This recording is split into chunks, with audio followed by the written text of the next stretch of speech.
She had been brought to the Silver Throne Kingdom when she was 9 years old, wrapped in a traveling cloak 2 sizes too big, holding a satchel that contained everything she owned in the world. A cracked hand mirror, a bundle of dried herbs her mother had pressed into her palms before letting go. A single letter, sealed with a border lord's wax stamp that traded her hearthright, her name, her bloodline, her future, for military protection along a dying stretch of land that no one else wanted to defend. She had not understood it then, what it meant to be traded. She understood it later. She understood it the way you understand a wound, not when it happens, after, when the cold sets in. For 14 years, she lived inside that understanding. She grew up in the outer wing of the palace, in rooms that were comfortable enough but always felt borrowed. She ate at tables where conversation stopped when she entered. She learned to walk quietly, to answer only what was asked, to smile at the right moments, to disappear when the room needed her to. She was Alessandro's Omega by arrangement, by paperwork, by the word of men who had decided her fate before she was old enough to have one of her own. Not by love, not by choice, by transaction. And for a long time, she told herself that was enough. That arrangement was the only thing that made her real in the eyes of the court. Without it, she was just a bastard girl with a strange glow under her skin and nowhere in the world that had chosen her freely. She learned not to want more than that. She almost succeeded. The night everything ended began like every other night that winter, cold in the bones, cold in the walls, cold in the silence that had been spreading through the palace for weeks like frost creeping across glass. Alara dressed carefully that evening, not because she had been told to, because she had learned that when you are already on unsteady ground, looking composed is the only armor available. She wore deep burgundy. She pinned her dark hair back. She touched the sigil at her throat, a small silver crest, Alessandro's mark, the one thing that said she belonged somewhere, and she walked to the great hall. She knew something was wrong before she opened the doors. She could feel it, not in any mystical way, not yet, just in the body way that women who have spent years reading rooms learn to feel things. The air was too still. The voices on the other side were too measured. She pushed the doors open anyway. The great hall was full. Every advisor, every elder, every noble family that mattered in the kingdom had been assembled. Torches lined every column, throwing gold and shadow across stone floors, and at the far end of the hall, Alessandro stood on the dais in his full formal armor, looking like exactly what he was, a king who had already made a decision, and was now performing the announcement of it. Bianca stood at his right. Alara had seen Bianca before. Everyone had. She was the kind of woman that rooms rearranged themselves around. Noble-born, raised for exactly this role, with the posture of someone who had never once been asked to make herself smaller. She was radiant in white, and she stood at Alessandro's side with the easy certainty of someone who had already been told she had won. Ilara stopped walking. She did not run. She would not give the room that. She stood where she was, in the center of that long stone floor, with every eye in the hall turning toward her, and she made herself breathe. In, out, slow and even, the way you breathe when your chest is doing something your face cannot afford to show. Alessandro looked at her across the hall. For just 1 second, something moved behind his eyes, something she recognized, something that looked like it hurt him. Then it was gone, replaced by the careful blankness of a man who had practiced this moment until the feeling had been hollowed out of it. He spoke clearly and without hesitation. He said she had served the court well. He said she was a woman of character and quiet strength. He said the kingdom was entering a new chapter, one that required alliances forged through blood and lineage, and that for the good of every soul within the borders, a different bond was necessary. He said all of this gently, in the measured voice of a man who had convinced himself that being kind in his delivery made the thing itself kind. He talked around it for nearly 2 full minutes before he said the word. Exile. Not banishment. He was careful not to use that word. Exile sounded cleaner, more formal, like a political choice rather than a disposal. He said her hearthrite would be peacefully dissolved. He said she would be given safe passage and provisions. He said this was not a punishment. Alara did not move while he spoke. She stood very still in the center of that cold stone floor, and she listened to every word, and she did not let her face change. She had spent 14 years learning not to let her face change. He came down from the dais when he was finished. She had not expected that. She thought he would do it from a distance, from the safety of elevation. But he walked down those steps and crossed the floor and stood in front of her, close enough that she could see the tension in his jaw, the way his throat worked before he reached for her. His hands were steady. She hated him for that. She wanted them to shake. She wanted one tremor, one small physical confession that this cost him something. But his hands were steady as he lifted the silver sigil from her throat, unclasped it carefully, and held it.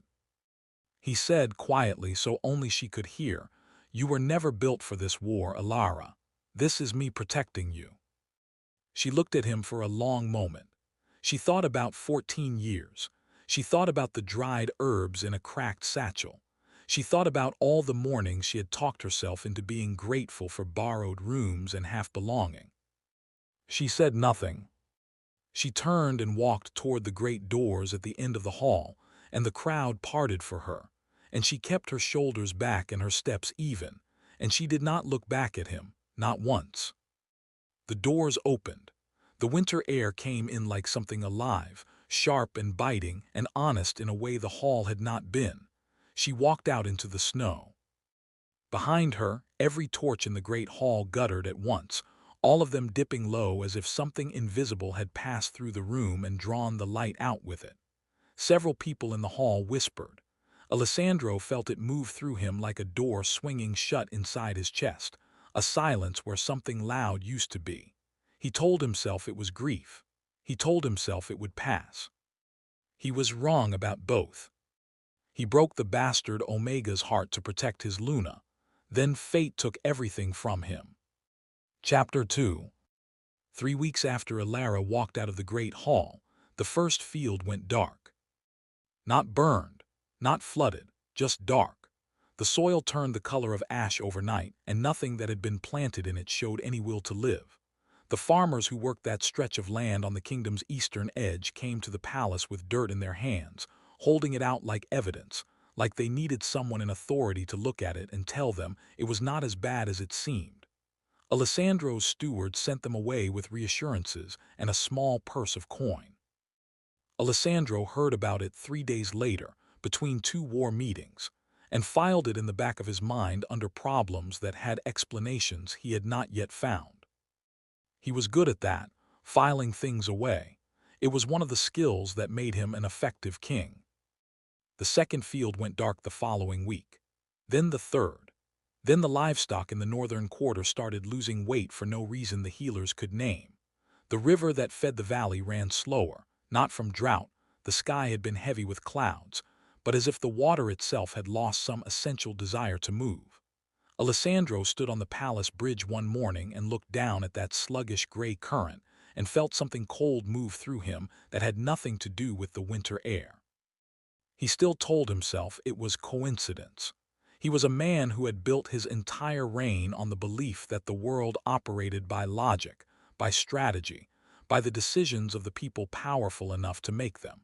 He did not have room in that belief system for what was beginning to happen to his kingdom. He also did not have room for what was happening to him. It had started the night of the exile with that silence inside his chest. He had expected the silence to lift. It did not. Every morning he woke and reached for that interior place where his wolf had always lived, that deep, certain presence that had been with him since he was 12 years old, steady and strong and completely his own, and he found nothing. Not pain, not grief, just an absence. A room with the furniture removed. He could function. He could walk and speak and issue commands and sign documents and sit through council meetings without anyone in the room knowing that something essential inside him had gone completely quiet. But he knew.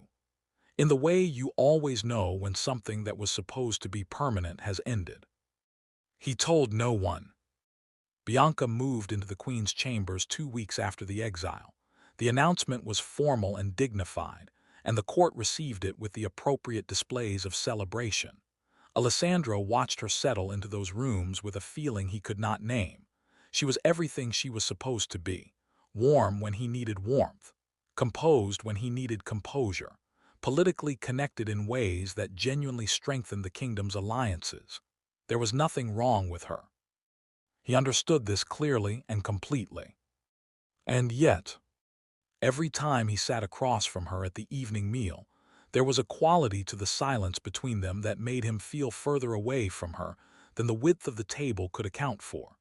She would speak, and he would answer, and the conversation would be pleasant and appropriate, and he would walk back to his chambers afterward feeling as though he had been standing outside a building in which everyone else was warm. He noticed things he had not noticed before, small things. She never touched the hearthstone when she entered a room, the way most wolves did instinctively, pressing a palm to the stone to read the warmth of the space.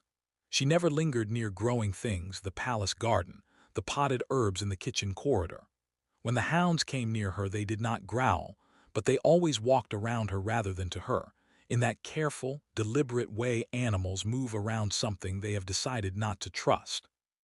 Alessandro catalogued these observations without yet knowing what to do with them. The moment of understanding came on a night in the third week, and it did not come gently. He had been summoned to the palace's lower archives by his eldest court scholar, a man named Aldrich who was 90 years old, nearly blind, and possessed of the specific fearlessness that comes with having lived long enough to stop caring about consequences. Aldrich had sent the summons by way of a folded note with nothing written inside it except the word "now," underlined twice. Alessandro had gone because that kind of summons from a man like Aldrich was not the kind you ignored.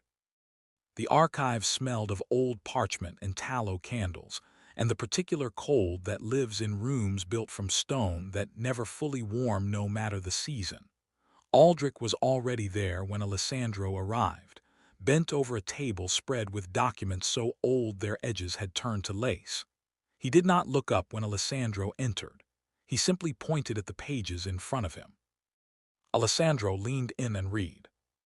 What he read took the floor out from under him. The Hearthkeeper lineage, a line of wolves so ancient most scholars had reclassified them as myth. Born into Omega designations, overlooked by courts for generations precisely because of that designation, carriers of something the old texts called the primal seed, a living force that bonded itself to the land through genuine connection, through a bond given freely, not arranged, not traded. The texts described how kingdoms that had been anchored to a hearthkeeper thrived in ways that pure military power could never explain. Harvests that should have failed, winters that broke early, warriors who healed faster than medicine accounted for, borders that held against odds that made no strategic sense. And then what happened when that bond was broken? Alessandro read that part twice. His hands, for the first time he could remember in years, were not entirely steady. The land withdrew. The life force that had been quietly sustaining everything, the soil, the water, the wolves themselves, began to pull back like a tide that had decided not to return. It did not happen with drama. It happened exactly the way it had been happening in his kingdom for 3 weeks, quietly, field by field, river by river. The Hearthkeeper could not be replaced by political appointment. The primal seed did not recognize titles. It recognized only one thing: a true and consensual bond. Everything else was just paperwork. Alessandro stood in that cold archive room and understood, with the full weight of clarity that he usually only felt in the worst moments of his life, that what he had believed was sacrifice had actually been severance. He had not protected his kingdom. He had cut out its heart and sent it walking into the snow in a burgundy dress. He left the archives without a word to Aldrich. He walked back through the palace corridors faster than a king was supposed to walk, past the evening guards, past the servants who pressed themselves against walls to let him through, past the doors to his own chambers, and out into the palace courtyard where the air was sharp, and the sky was the heavy gray of clouds holding snow they had not yet decided to release. He stood there for a long time with his hands at his sides and his breath fogging in the cold. He thought about Alara. He thought about the way she had stood in the center of that hall without flinching. He thought about the way she had not said a single word when he told her she was not built for war. He thought about her eyes in that last moment, when he had taken the sigil from her throat, not broken, not begging, just watching him with an expression he had read as acceptance and now understood had been something else entirely. Had been the look of a woman who had spent 14 years preparing for the moment. The borrowed room was finally taken back. He thought about the fields, the river, the silence where his wolf used to be. He went inside and gave the order to have horses readied before dawn. He told his captain he was riding out to retrieve what the kingdom needed. He told himself the same thing. He believed it in the way that a man believes the story that lets him keep his pride intact, which is to say he believed it because the alternative, which was that he owed Alara something far more than retrieval, was not something he was ready to hold yet. That night in the queen's chambers, Bianca stood alone near the palace's oldest lay stone, a rough gray pillar embedded in the wall of the corridor that connected the royal wing to the great hall, a stone that had glowed faintly gold for longer than anyone in the palace could remember. She pressed her palm flat against it. The gold light dimmed. It did not go out, not yet, but it pulled back from her hand the way a living thing pulls back from something that means it harm. She smiled at it and walked away. Alessandro did not see this. He was already in his chambers, armor laid out, trying to locate inside himself whatever was left of the certainty that he had made the right choice. He searched for a long time. He did not find it. He broke the bastard Omega's heart to protect his Luna. Then fate took everything from him. Chapter 3. He found her by following the green. That sounds simple. It was not. Alessandro had ridden for 2 days through territory that looked exactly like the rest of his kingdom had begun to look, muted, tired, the color slowly draining out of everything the way color drains from fabric that has been washed too many times. The trees were bare past what the season called for. The ground was hard in a way that felt less like winter and more like surrender. His horse moved through it all with ears flat, uneasy in the way animals get when the world around them has stopped making the sounds it is supposed to make. And then somewhere past the second ridge, the air changed. It happened gradually, the way dawn happens, not a single moment but a slow accumulation of light until you realize the dark is already gone. The trees ahead had buds on them. Small, tight, improbable buds in the dead center of winter, green as something newly decided. The ground softened under his horse's hooves. The air carried something living in it, something warm and faintly sweet, and Alessandro pulled his horse to a stop and just breathed it in for a moment because it was the first time in 3 weeks that breathing had felt like anything other than function. He rode toward it. The settlement came into view gradually through the trees. Not a palace, not a fortress, nothing built to impress or intimidate. Just a cluster of structures that had been made with care, with the specific quality of permanence that comes not from stone and mortar but from people who have decided they are staying. Fires burned in open pits between the buildings, and around those fires sat wolves. Men and women and a few who were clearly younger, gathered close, talking, eating, existing in the uncomplicated way of people who have found something they had been looking for without necessarily knowing they had been looking. Alessandro counted them as he approached. 30, maybe more. Omegas, most of them, by the way his instincts read the gathering, and others mixed in, the kind of wolves that courts tended to produce no language for. Half-bloods, unmated strays. The ones that formal packs filed away in the same mental drawer he had used for inconvenient information, the drawer labeled "Not Our Problem." They saw him before he reached the edge of the settlement. Of course they did. He was a king on horseback in full traveling armor. Subtlety had not been available to him. Several of them stood. A few moved in front of the others in the instinctive way of people who have learned that strangers arriving uninvited usually means something is about to be taken. Alessandro raised one hand, palm out, and kept his horse moving slowly. He was not there to threaten. He needed them to see that. He was not entirely sure they did. Then Ilara walked out from between two of the buildings, and everything else stopped mattering. She looked different. That was the first thing he registered, and it hit him somewhere low in the chest because different was not the word he had been bracing for. He had been bracing for broken. He had prepared himself, on the long ride out, for what it would look like to find her diminished, quieter, hollowed, wearing exile the way he had seen others wear it, like an illness that had not yet finished with them. He had prepared for that because some part of him, the part he was least proud of, needed her to be diminished. Needed the story to go. He had made a hard choice, she had suffered for it, he had come back to fix it, she had been grateful. She was not diminished.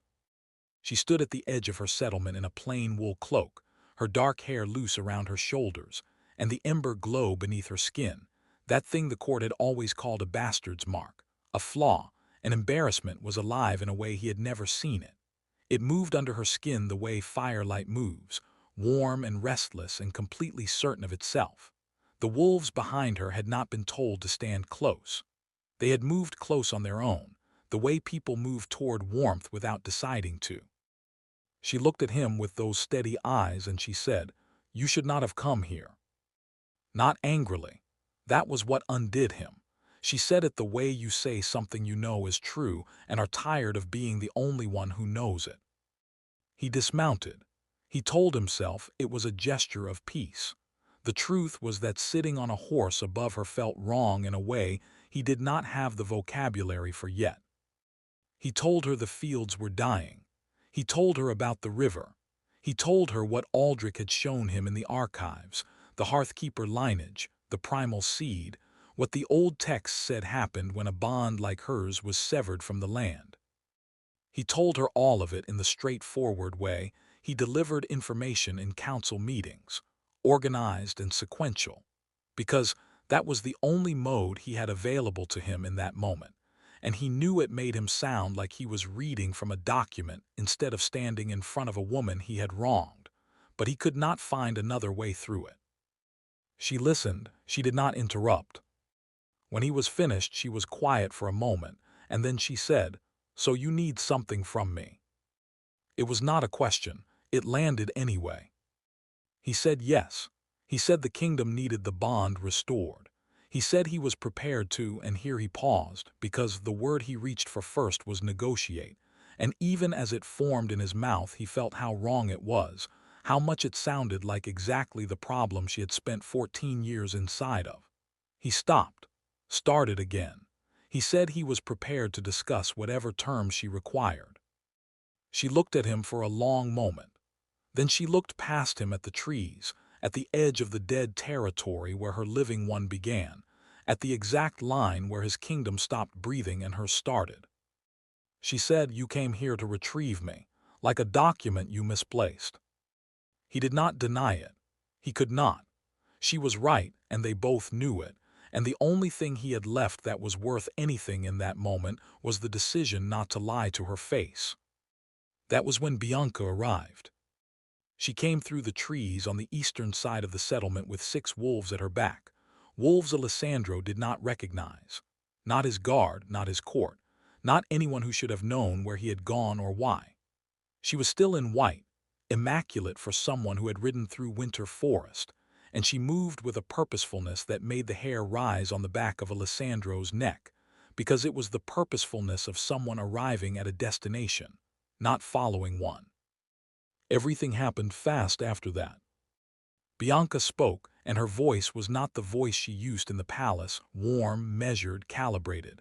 It was older than that voice, colder. She spoke to someone in the trees that Alessandro could not see, in a language that was not the common tongue, and the 6 wolves at her back spread out in a formation that was not protective. It was predatory. Alessandro reached for his wolf. Nothing answered. The silence in his chest that had been an absence for 3 weeks became something active, became a drain, and he felt his strength leave him the way water leaves a cracked vessel. Not all at once, not dramatically, just continuously, steadily, until he was aware that his legs were not as certain as they had been 10 seconds ago. He understood then, with the cold and complete clarity of a man watching a trap close, that he had walked into himself, what Bianca had been doing in his palace for 3 weeks.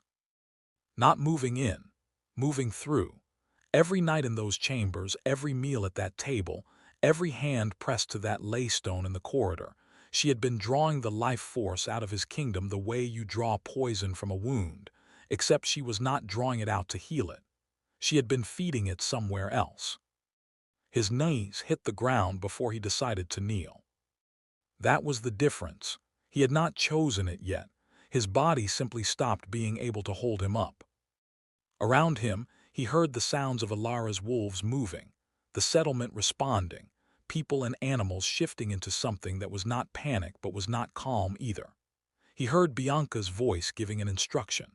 He heard the ground under his palms, frozen and solid and real, and he pressed his hands flat against it, the way Aldrich's texts had described the old kings doing when they needed to remember what they were connected to. He found nothing, no warmth, no pulse, just cold earth that did not know him. And then he heard Alara's voice, and it was not the voice she had used with him so far, quiet, measured, careful.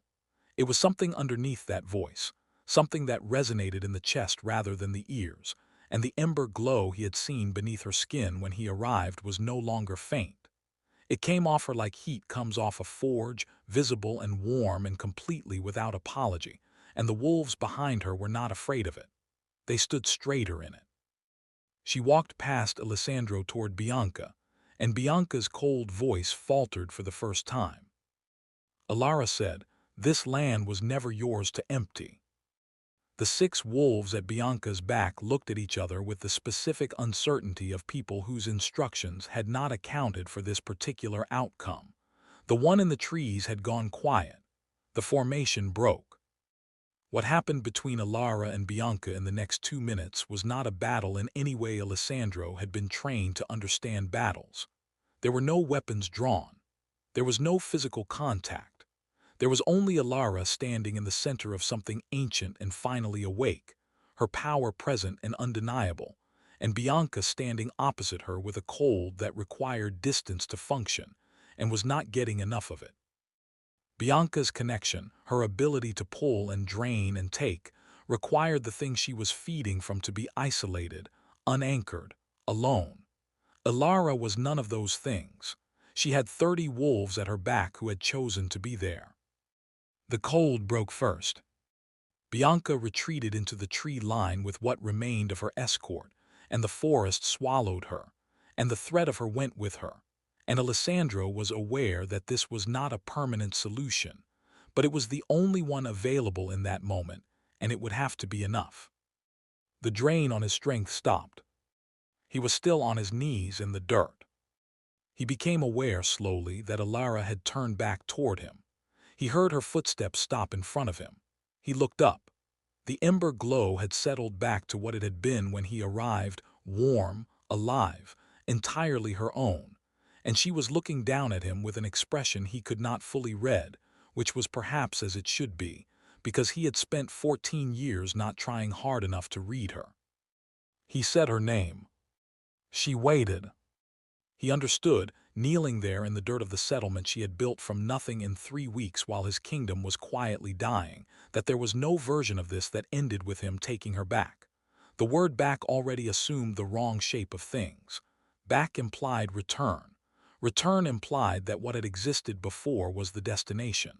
It was not. What had existed before was the arrangement, the transaction, the borrowed room she had been grateful to inhabit. He could not offer her that again, and call it anything other than what it was. He took the crown from his head. It was not a grand gesture. His hands shook slightly as he did it, which he could not control and did not try to hide. He held it for a moment, this thing he had organized his entire identity around, this thing he had sacrificed her for, and then he set it on the ground in front of her. He said he was not asking her to come back to the kingdom. He said he was asking her to decide what the kingdom became. He said the old bond, the arranged one, the one built on paperwork and a dying border lord's transaction. He was not asking for that. He said he did not know how to ask for what he actually wanted, which was something he had no practiced language for, because what he wanted was to be the kind of person who deserved to be in the same room as who she had become. He said he did not know if that was possible. He said he thought she deserved to be the one who decided. He stopped talking. The settlement around them was very quiet. Elara looked at the crown on the ground between them for a long moment. Then she looked at him. He did not look away. He had nowhere left to hide and nothing left worth hiding behind. She did not pick the crown up. She stepped around it and she reached down and she took his hand, not the way you take a king's hand, not with ceremony or deference, but the way you take the hand of someone who is kneeling in the cold and needs to get up. She said, not a Luna, not a subject, not an arrangement. He said, tell me what that means and I will learn it. She pulled him to his feet.